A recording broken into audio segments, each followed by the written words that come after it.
Welcome to the MeMyddleton Show Shadowwork series, which is a part of the C4 30-Day Challenge.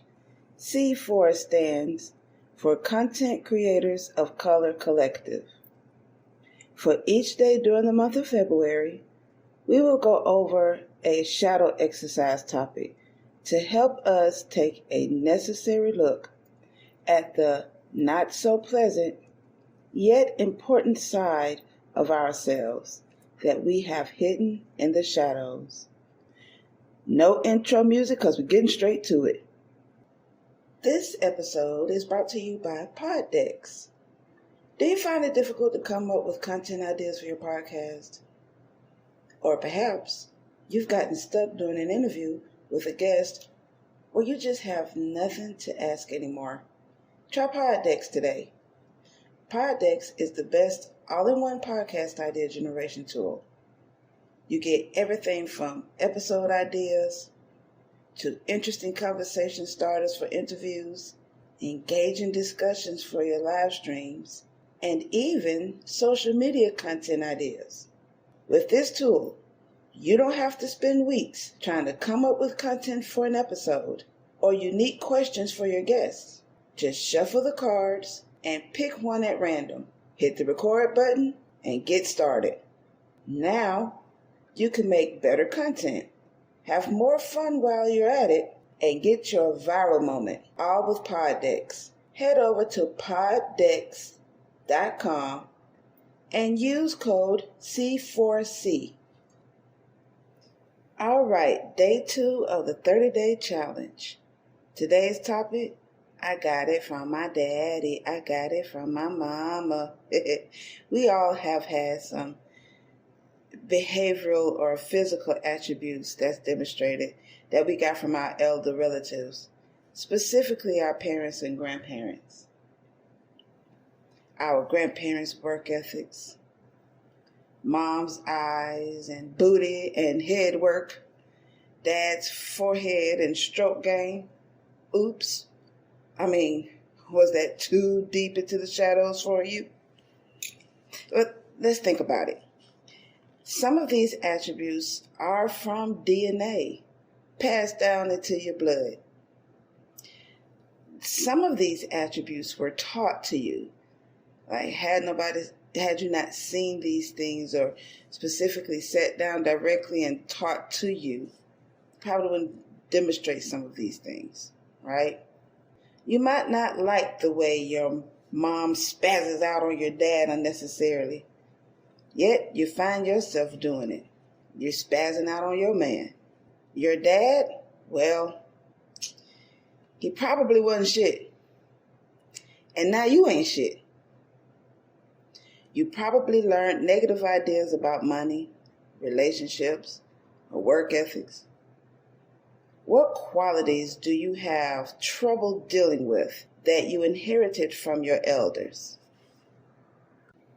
So, as I sit back and think about my personal life and think about some of the things that I don't like that I've demonstrated, things that I don't like that I saw from my parents that I'm demonstrating, when I realized some of these things, I clutched my pearls. Calling on Jesus. Oh, Lord, what is happening? I do that. My dad did that. I do this. My mom did this. Oh, Lord. And some of the things, well, I will point out a couple of things.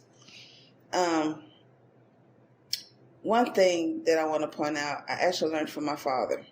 Kind of both my parents, but mostly from my dad.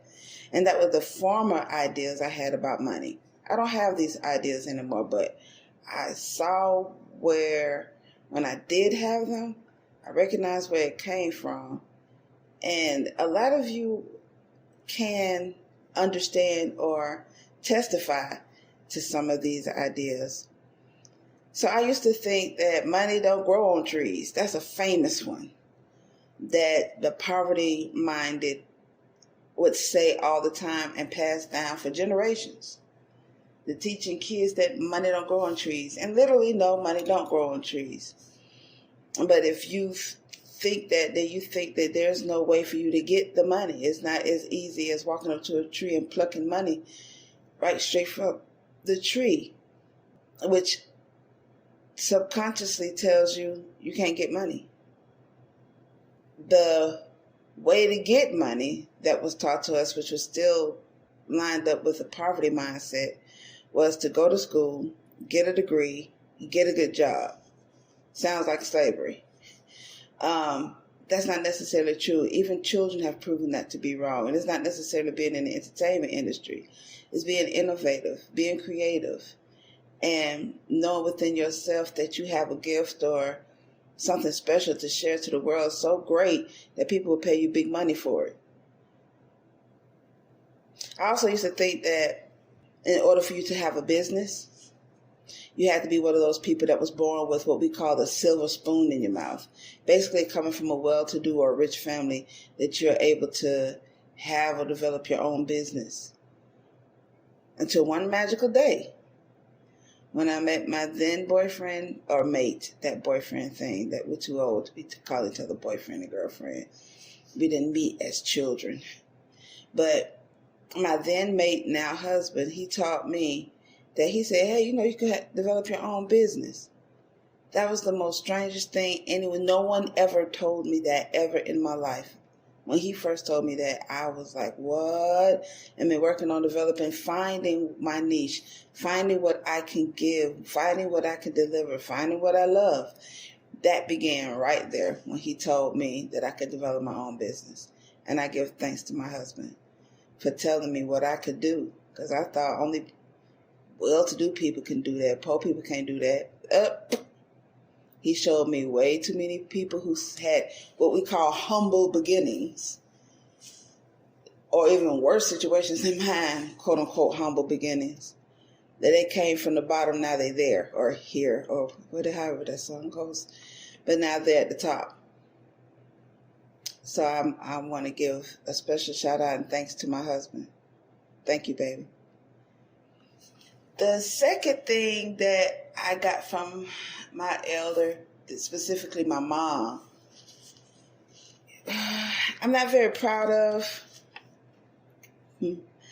It's called road rage. Y'all call it road rage. Yeah, I admit it. Okay, some of y'all who have rode with me confess that I'm a good driver until somebody out there make me mad. And I think no one has ever complained about my driving. People still ask me for a ride. However, there were no complaints about my skills behind the wheel. Y'all call it road rage. I call it pavement passion. You're not going to make me go into a rage. This is passionate driving here. And this passionate driving comes from when people do stupid stuff on the road, trying to kill each other for the sake of trying to get somewhere, instead of trip planning or doing better behind the wheel, or taking care of your vehicle optimally so that you can prevent certain strange things from happening on the road. Or pedestrians that think they're impervious to a big old piece of moving projectile going at 50, 60, 70, 80 miles per hour, 90, depending on if you're on the highway or whatever. And they walk out into the street or do strange things, or they're walking with their cell phone, or people who are operating these fast projectiles while in the phone. I think that's the dumbest thing on the planet to do. Or people swerving on the highway while they're in their phone instead of paying attention to the road, trying to swerve and hit other cars and create an accident or kill somebody or themselves. Just by thinking about it, I'm about to go into a pavement passion. We're not going to be calling me raving or raging. So yeah, for those two very light examples of things that I picked up from my parents, there you go. Former ideas about money, and I'm sure a lot of you share that same sentiment. And some of you, I'm sure, got a bit of pavement passion as well. We're not going to call it road rage. So, what are some of the things that your parents demonstrate that get up under your skin, or that you don't like or don't approve, or that you notice you're doing it? Care to write it out and discover those things? You ready to do it? Are you sure you're ready to do it? Okay, let's go. Was it that fun? Did you learn anything? Did this episode stir up any questions, comments, or concerns? Send them over to MeMyddleton@gmail.com or leave a message on our website at www.helpbyevina.com, and I'll be more than happy to respond.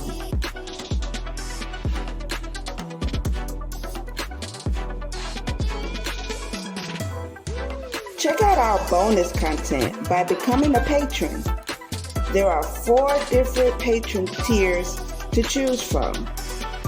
This is to help upgrade our equipment. So, don't miss out on exclusive episodes and wonderful rewards for your patronage.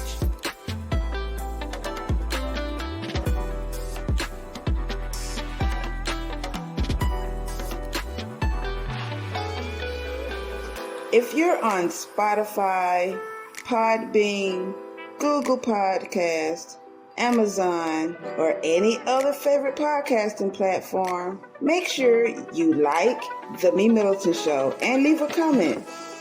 Tell us how much you love the show, what you don't like about it, how we can improve, and how we can be challenged.